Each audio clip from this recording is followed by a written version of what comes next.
They believe Avery's connection to grandfather will make him bend over backward to appear neutral, perhaps even favoring them to avoid any appearance of bias.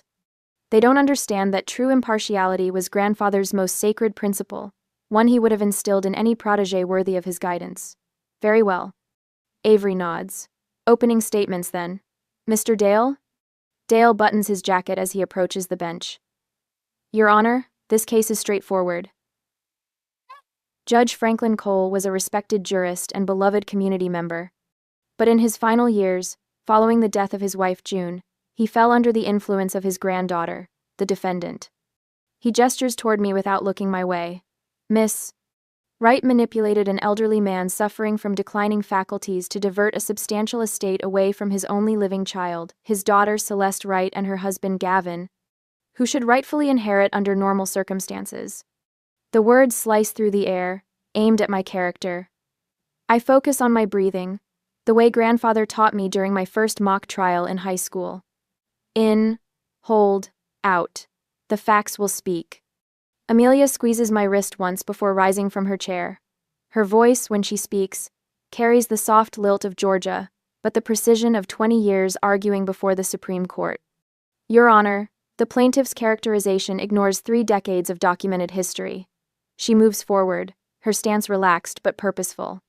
Franklin Cole changed his will 10 years ago, when his mental faculties were unquestionably intact, as his physician will testify.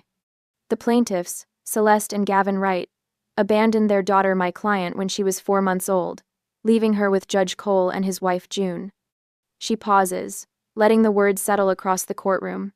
3 decades of love and presence speak louder than accusations from those who chose absence.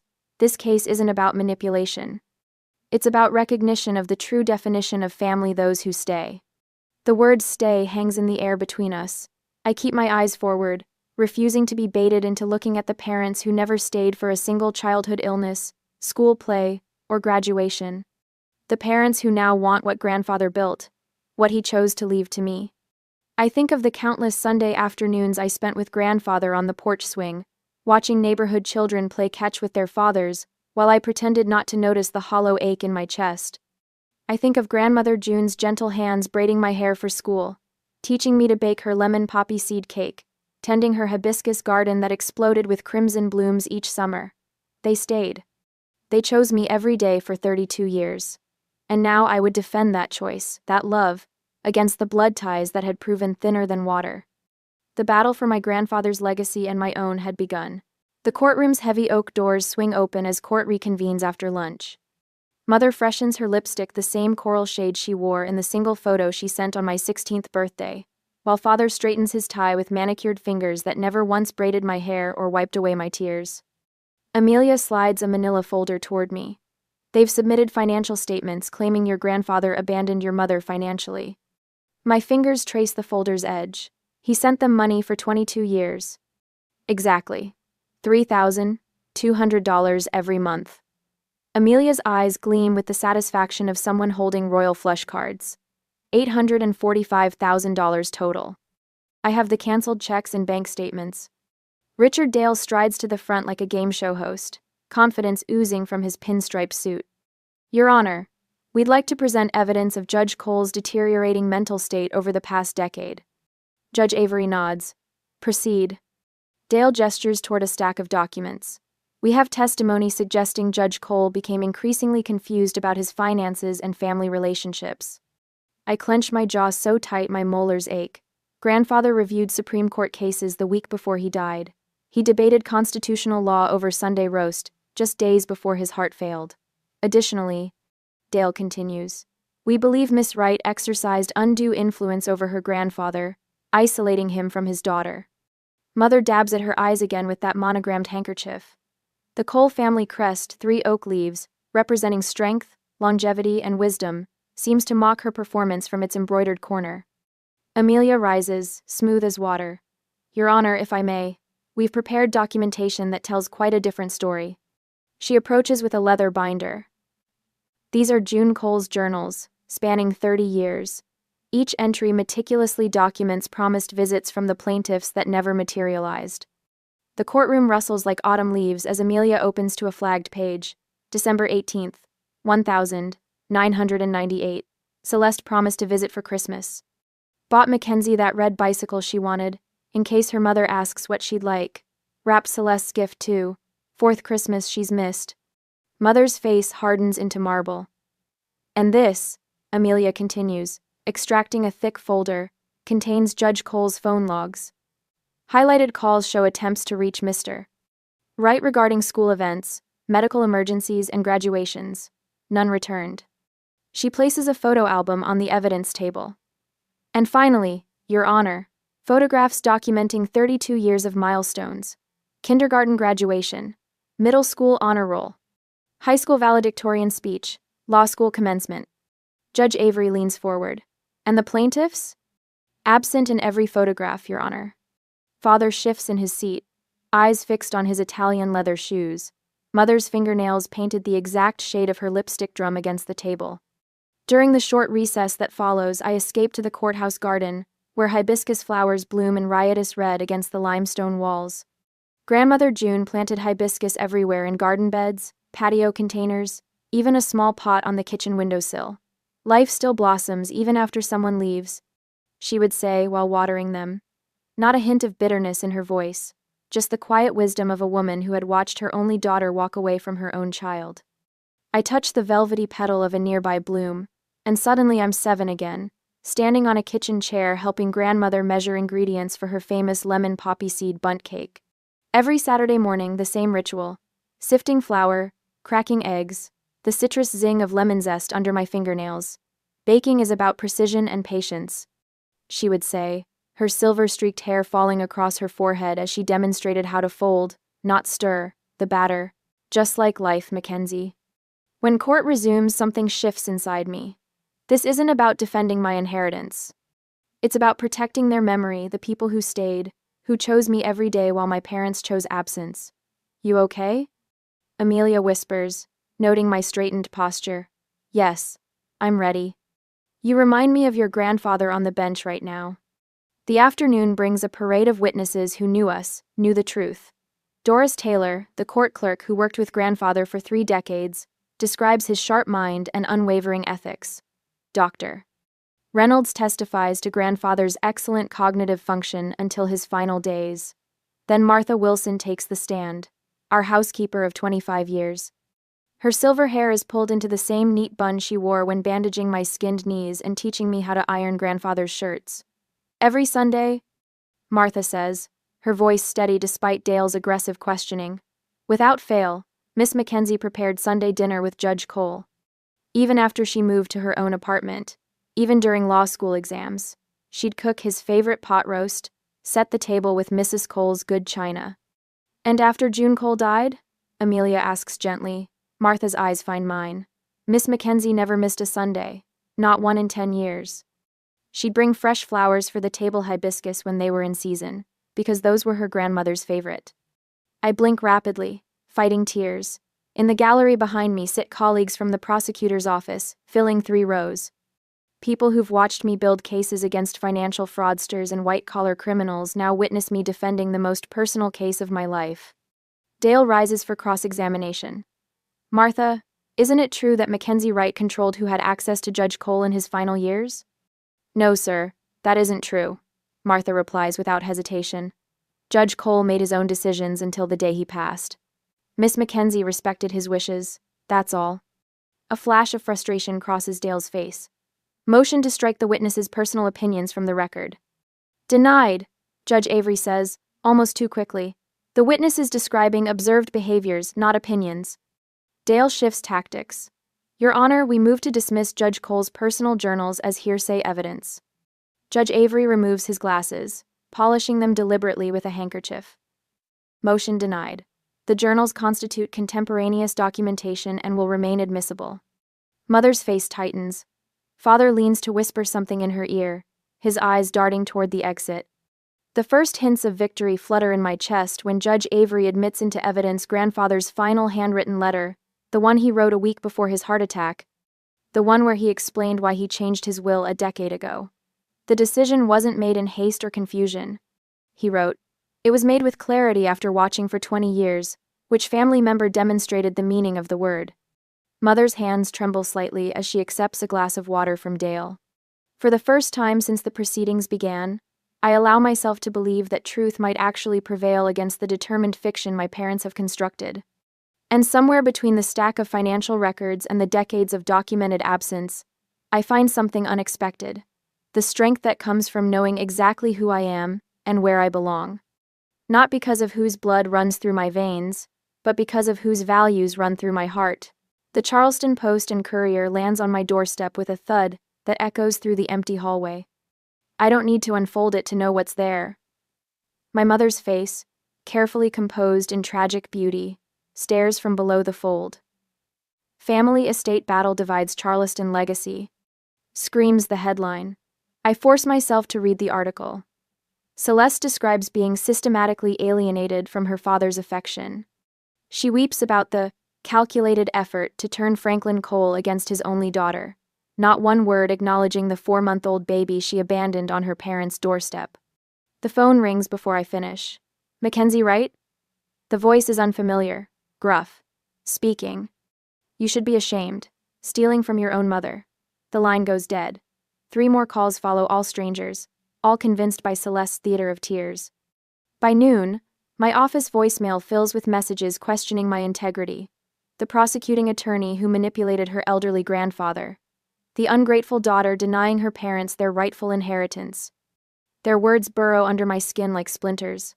I stand at the window of grandfather's my study, watching rain bead against century-old glass. The garden lies dormant, grandmother's prized hibiscus waiting for warmer days.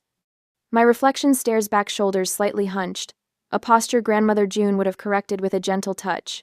Stand tall, Mackenzie, she would say, like my hibiscus flowers. On the bookshelf behind me, leather-bound journals line up like sentinels. I trace their spines, pausing at one bound in green fabric, June's gardening journal. I haven't opened it since her passing 3 years ago. Inside, her elegant script details planting schedules and soil conditions, but in the margins, something else catches my eye. Life lessons, written as if in conversation with the plants she tended. Hibiscus survive winter when everything appears dead. She wrote beside a sketch of crimson blooms. The strongest flowers emerge from the coldest winters. Remember this, Mackenzie. My name, written in her hand, releases something tight in my chest. On the desk sits another treasure, a leather notebook grandfather gave me at my law school graduation. Inside the cover, his precise handwriting. Ethics aren't situational, Mackenzie. They're the foundation upon which justice stands. I remember watching him on the bench years ago, a summer internship that confirmed my path to law. A defendant had accused him of bias. Franklin Cole hadn't flinched. Justice isn't revenge, he told me afterward. It's the restoration of truth. And truth. The word settles in my mind like a stone in still water. I will not dishonor their memory with bitterness. I straighten my spine and lift my chin, stand tall like the hibiscus. The courthouse buzzes with anticipation the following morning. My mother takes the stand, dabbing at manufactured tears with practiced precision. Her cashmere sweater, robin's egg blue, not navy, complements her complexion perfectly. My father abandoned me, she testifies, voice breaking artfully. When Mackenzie came along, it was as if I ceased to exist. Richard Dale guides her through carefully scripted testimony. And your relationship with your daughter? I tried, Celeste whispers. But Franklin and June wouldn't allow it. They turned her against me. The gallery murmurs sympathetically. I keep my face neutral, fingers pressed against grandmother's pearl earring in my pocket, a grounding touch. Amelia rises for cross-examination, a stack of documents in hand. Her Georgia accent thickens slightly, a tactical choice that puts witnesses at ease before she strikes. Mrs. Wright, you testified that Judge Cole abandoned you. Is that correct? Yes. Celeste dabs her eyes. I have here visitation logs from 1993 through 2008. Amelia approaches the witness stand. Your signatures appear on 10 occasions in 15 years. 10 visits to your daughter in 15 years. Would you characterize that as maternal devotion? Celeste's jaw tightens. Those logs don't show the times I was turned away. Interesting. Amelia selects another document. I also have emails from your account to Judge Cole. The 12th of May, 2001. Can't make Mackenzie's recital. Send money for the Manhattan apartment deposit. The 23rd of December 2006. Christmas visit impossible this year. The Aspen house we're renting won't allow children. The 8th of September 2012. Mackenzie's high school graduation conflicts with our Mediterranean cruise.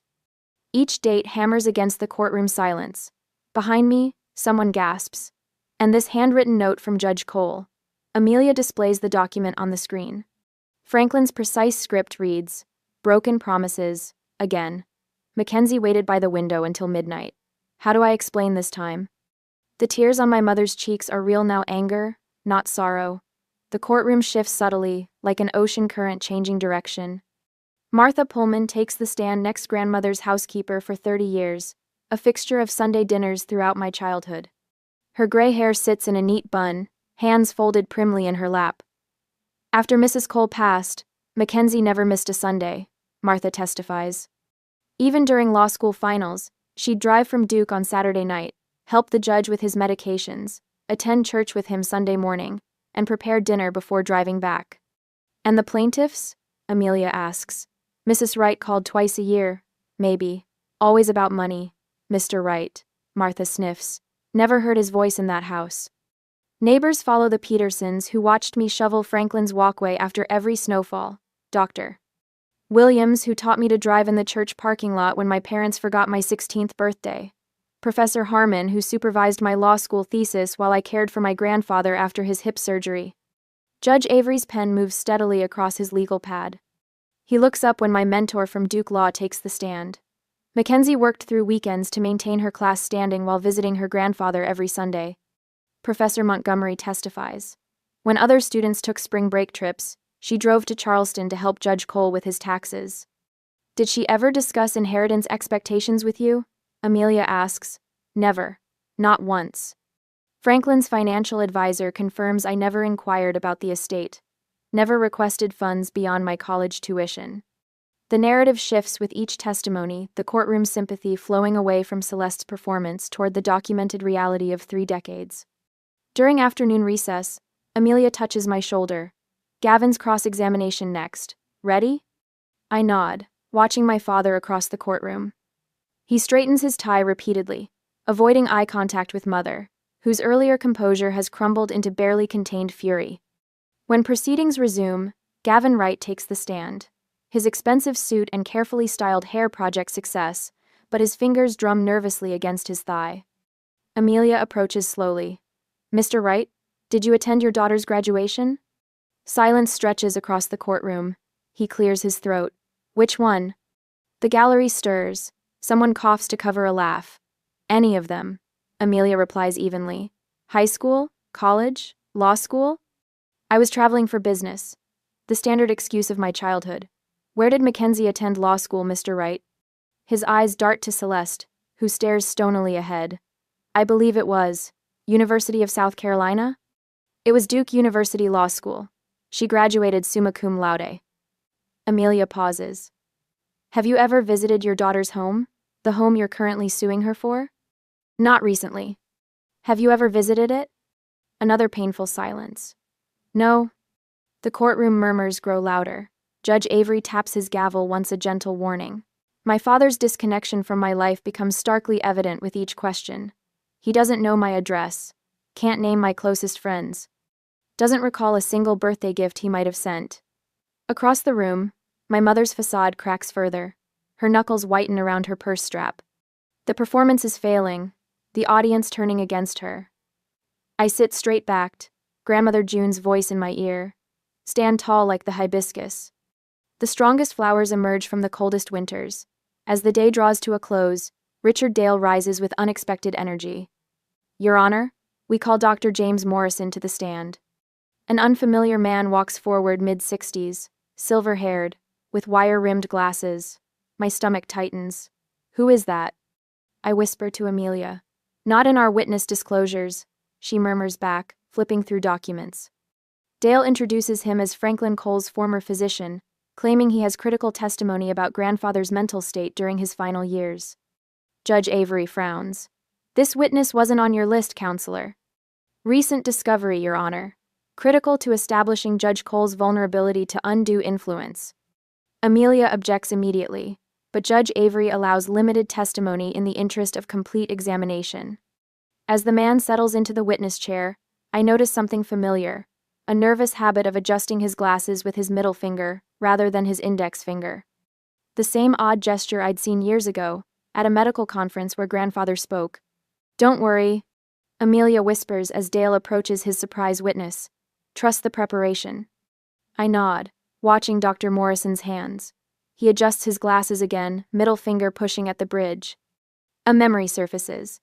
Grandmother June's voice, gentle but firm. "Remember, Mackenzie, truth doesn't need rehearsal." I lean forward, studying the doctor's nervous mannerisms as he begins to speak about memory issues and suggestibility in my grandfather's final years. There's something else familiar here, something I can't quite place. Judge Avery watches the new witness with narrowed eyes. The courtroom holds its breath. And suddenly, I know exactly who this man is. The courtroom falls silent as Dr. William Barrett adjusts his bow tie, his fingers trembling slightly against the polished wood of the witness stand. Mother smiles with that particular curve of her lips I've seen since childhood, the expression that accompanies her confidence in getting exactly what she wants. "Dr. Barrett, how long did you treat Judge Franklin Cole?" Richard Dale's voice carries that practiced sincerity that sounds hollow to anyone who's spent time in courtrooms. Barrett clears his throat. "I saw Judge Cole twice in the months before his passing. And during those visits, did you observe any signs that might indicate Judge Cole was being manipulated?" My muscles tense. Amelia places her hand over mine beneath the table, a gentle warning to maintain composure. Objection. Calls for speculation. Amelia states, her Georgia lilt more pronounced when she's irritated. Judge Avery's silver eyebrows draw together. "I'll allow it, but tread carefully, Mr. Dale." Barrett nods eagerly. "Yes, I observed several concerning signs. The judge seemed confused about his finances. He mentioned feeling pressured regarding decisions about his estate." From the corner of my eye, I catch Mother's theatrical nod, her handkerchief making another appearance. Amelia rises slowly, buttoning her jacket with deliberate calm. "Dr. Barrett, you mentioned seeing Judge Cole twice. Would you share the specific dates of those appointments?" "March 12th and April 3rd of last year." "And what was your relationship with Judge Cole before these appointments?" Barrett shifts. "I hadn't treated him previously." "So you weren't his primary physician?" "No, but..." "When did you open your practice in Charleston, Dr. Barrett?" He swallows visibly. 8 months ago." "With whom did you establish this practice?" Dale stands. "Objection, relevance." "Goes to credibility, Your Honor," Amelia responds. "Overruled. The witness will answer." Barrett's collar suddenly seems too tight, with Dr. Thomas Reynolds. "And what is Dr. Reynolds' relationship to Celeste Wright?" The courtroom stirs. Barrett's gaze darts toward Mother before answering. "He's her cousin." Amelia nods once, retrieving a file from her table. "I'd like to enter into evidence, Exhibit 43, Your Honor." These are Judge Cole's complete medical records from his primary physician of 30 years, Dr. Harold Simmons. Dale launches to his feet. "Objection. Those records weren't provided during discovery." "They absolutely were, Your Honor. Page 211 of our disclosure packet, submitted 2 months ago." Amelia doesn't even glance at Dale as she speaks. Judge Avery leafs through a folder. "Objection overruled. Records were properly disclosed." Amelia approaches Barrett with a stack of documents. "These records show that Dr. Simmons performed a complete cognitive assessment of Judge Cole just 1 week after your second appointment.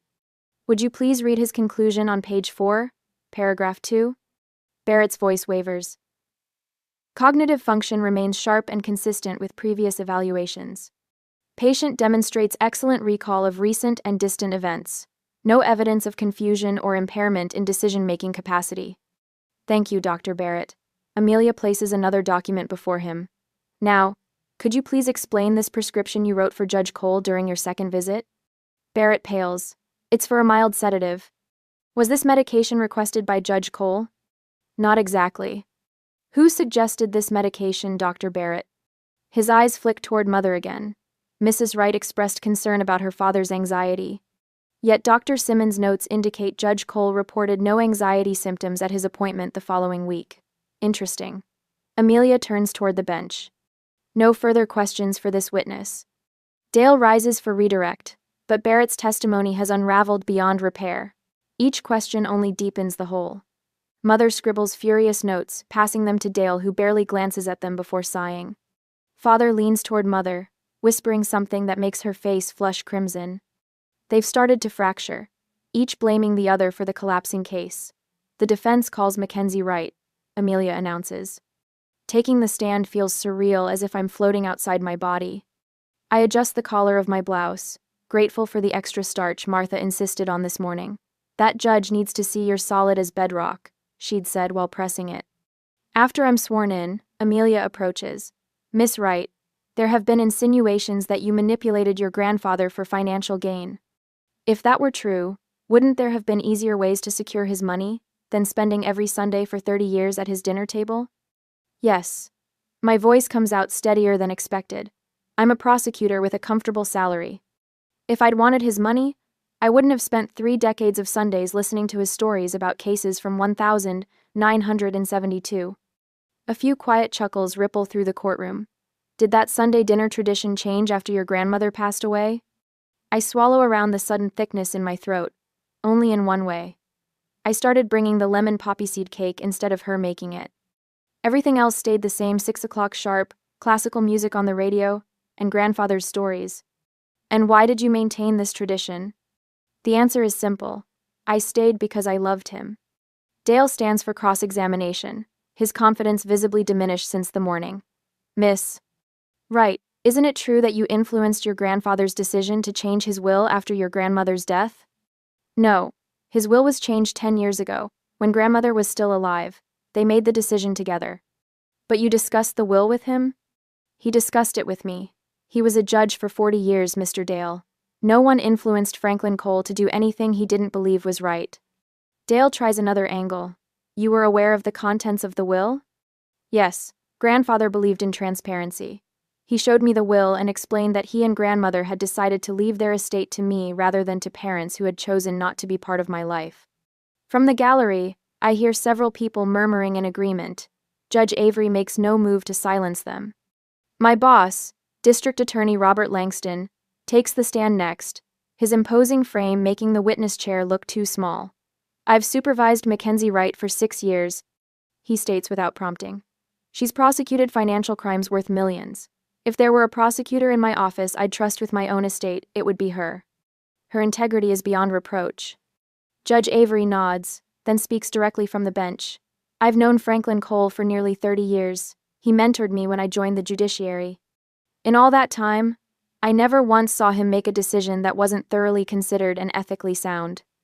Dale's objection comes too late, and without conviction. The judge simply notes it for the record without acknowledging it further. During the afternoon recess, I step into the hallway for air, and overhear Father's harsh whisper to Mother near the water fountain. You pushed this too far, Celeste. Barrett was a disaster. Barrett. How was I supposed to know they'd have those records? Thomas said. Thomas said. Your whole family talks big but delivers nothing. Mother spots me and falls silent, pulling Father away by his sleeve. When court reconvenes, Richard Dale requests a conference with Amelia. They speak in hushed tones at the side of the courtroom before approaching the bench together. After a brief discussion with Judge Avery, they return to their respective tables. Amelia leans close. They're offering to drop the suit if you'll pay their legal fees. I shake my head once. No. She squeezes my hand. Good. That's what I told them. Mother sits ramrod straight at the plaintiff's table, but the cracks in her facade have widened. Her cousin, seated 3 rows back, stares fixedly at his shoes rather than meeting Barrett's questioning gaze from across the room. Judge Avery clears his throat. Based on the testimony and evidence presented today, I'm prepared to issue a ruling unless counsel has additional witnesses. Dale rises. No additional witnesses, Your Honor. Very well. Judge Avery's gaze sweeps the courtroom before settling on me. Sometimes the law is complicated. This case is not. The evidence clearly shows that Franklin Cole was of sound mind when he executed his will, and that his intentions were deliberate and informed. He turns toward my parents. The plaintiffs have failed to provide any credible evidence of undue influence or diminished capacity. Their claim is dismissed with prejudice. Their sack. The gavel falls, sharp and final. Mother's face contorts with fury. but it's father who surprises me. For just a moment, something like relief crosses his features before the mask of indignation returns. As people file out of the courtroom, Amelia gathers her papers. Your grandfather would be proud. I nod, unable to speak past the knot in my throat. The victory brings no joy, only quiet vindication, and the certainty that grandfather and grandmother's legacy remains intact. They stayed when it mattered. And in honoring their choice today, so did I. Celeste corners me outside the third-floor bathroom, her Chanel perfume creating an invisible barrier between us. The courthouse hallway stretches empty in both directions, witnesses scattered to their own corners during the 15-minute recess before closing arguments. Mackenzie. Her voice lacks the practiced warmth she uses in the courtroom. We should talk. I straighten my charcoal suit jacket, a shield against whatever manipulation comes next. About? This division. She steps closer, her diamond earrings catching the fluorescent light. You might have the law and money on your side, but I have your blood. The word blood hangs between us like an accusation. I think of grandfather's handwritten journals documenting each missed birthday, each broken promise, each time my mother chose absence over presence. Would your grandmother want this? Celeste whispers, her perfectly manicured hand reaching toward my arm but stopping short of actual contact. June was all about family unity, about forgiveness. My throat tightens at the casual invocation of grandmother's name. Celeste barely knew her own mother in adulthood, visiting less than once a year while I helped June tend her hibiscus garden every Saturday morning for 27 years. We could end this today, she continues, misreading my silence as hesitation. I'm willing to forgive and forget everything if you'll simply split the inheritance. 50-50. That's fair, isn't it? Mother and daughter sharing equally? Her eyes identical to mine in shape and color scan my face for weakness. For the little girl who once waited by the mailbox for cards that rarely came. Think about the community. She presses. Everyone's talking. The pastor at Trinity called me yesterday about the tragedy of family division. I almost laugh. Pastor Roberts had called me too, his concern genuine after 3 decades of watching me sit beside grandfather in the 4th pew every Easter Sunday, while my parents remained phantom figures in holiday photographs. The Charleston Post is running a piece next week, Celeste adds. Family against family. Is that what you want your legacy to be? What about the Cole family reputation? Before I can answer, Richard Dale rounds the corner with his leather portfolio and nods to my mother. Judge Avery's returning in 5 minutes. Celeste's gaze hardens. Think about it, Mackenzie. Blood matters in this town. Always has. They disappear down the hall, leaving me alone with the echo of her words and the weight of 32 years of carefully documented absence. I push open the bathroom door and stand before the mirror, studying my reflection. Gray eyes, straight nose, firm chin, all inherited from a woman who considered motherhood an inconvenience. But there's something else. Something June cultivated through quiet Saturday mornings in the garden when she taught me to transplant hibiscus shoots with gentle hands. Life still blossoms, she'd say, even after someone leaves. I see June's strength reflected back at me now. And I hear grandfather's voice, clear as it was during our last Sunday dinner. Integrity isn't what you claim, Mackenzie. It's what you demonstrate. The bathroom door swings open, and Amelia steps inside. Her eyes meet mine in the mirror. They're trying a last-minute settlement offer, I heard. They are. She studies my expression and nods once. You've made your decision. I turn from the mirror, straightening my shoulders the way grandfather did before delivering a verdict. Truth over peace. Good. Amelia holds the door. Because your grandfather's journals just arrived from his chambers. Judge Avery granted our motion despite Dale's objections. The courtroom buzzes with anticipation when we enter.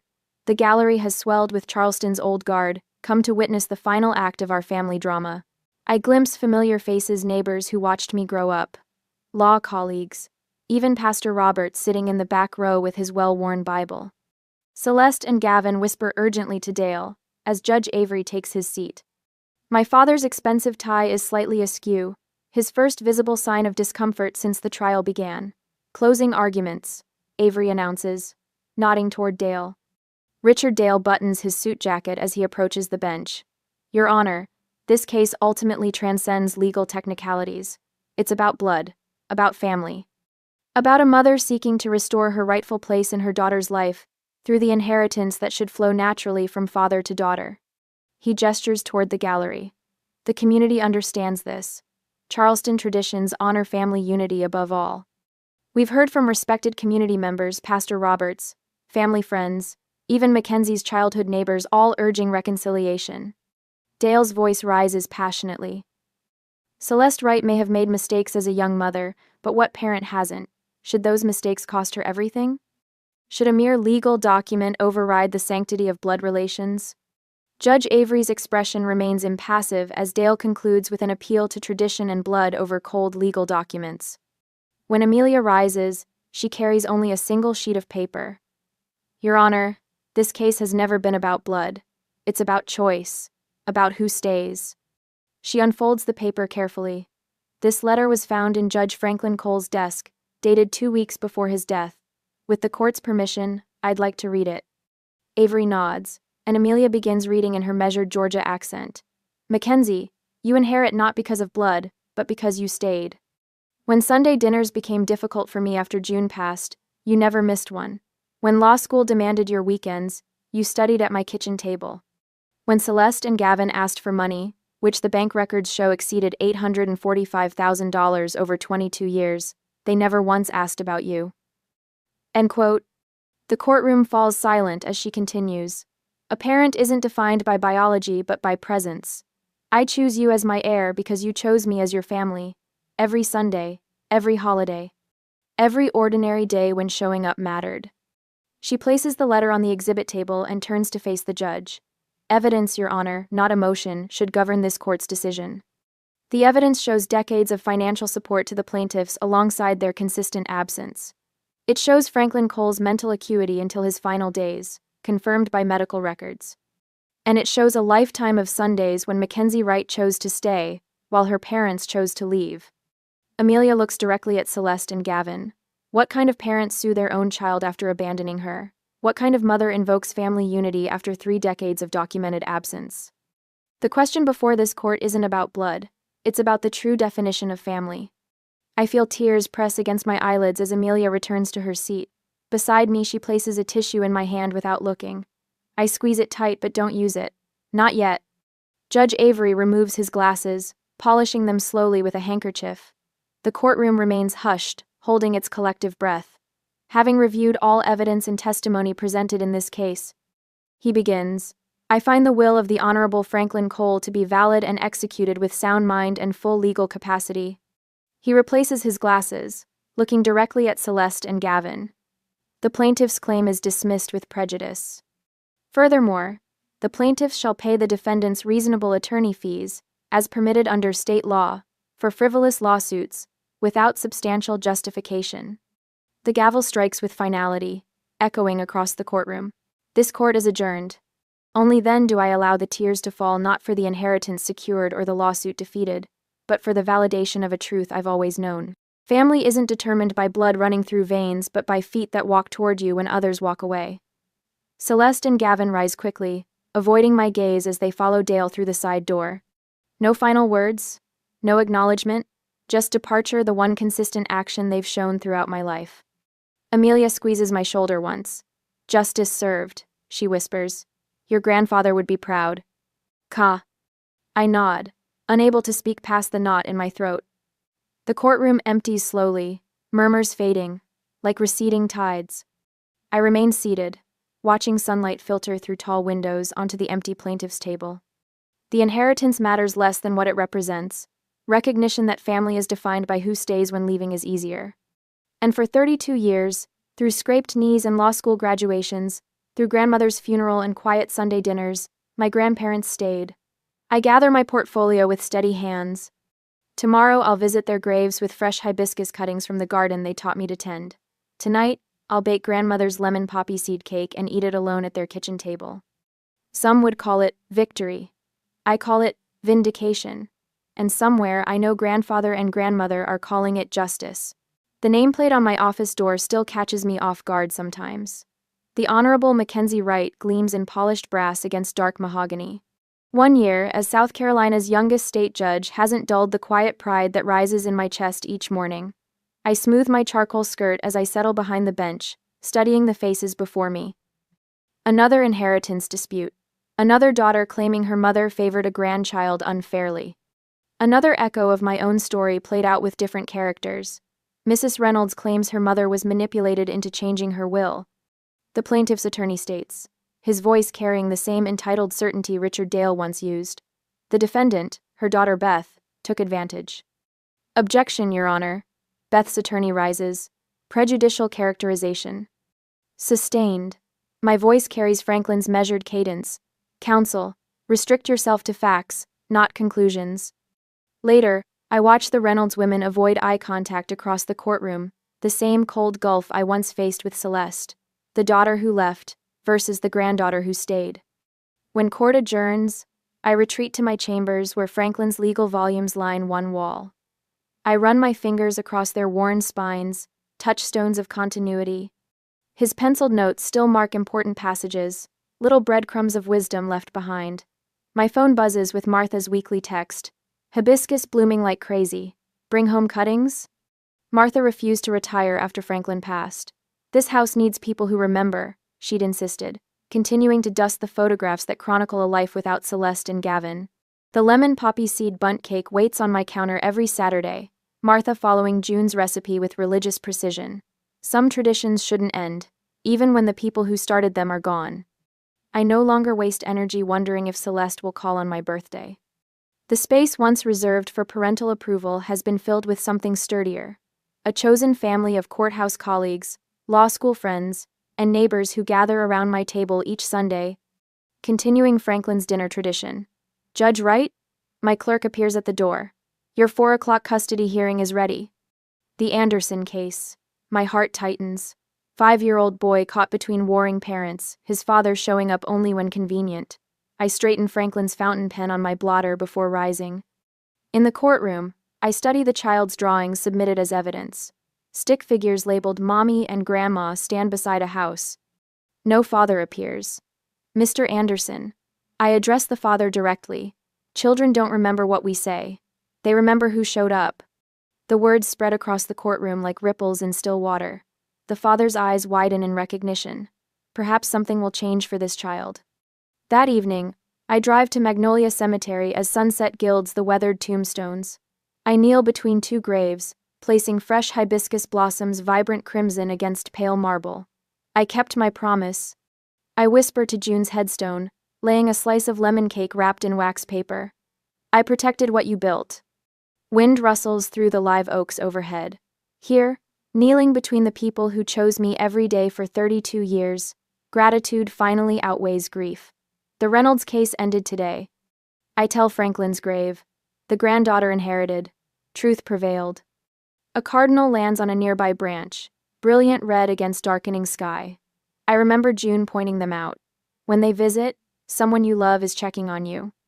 I rise, brushing grass from my skirt. Their legacy continues not just in property or possessions, but in every fair ruling, every child protected, every truth honored. Family is who stays, I whisper, and walk toward home.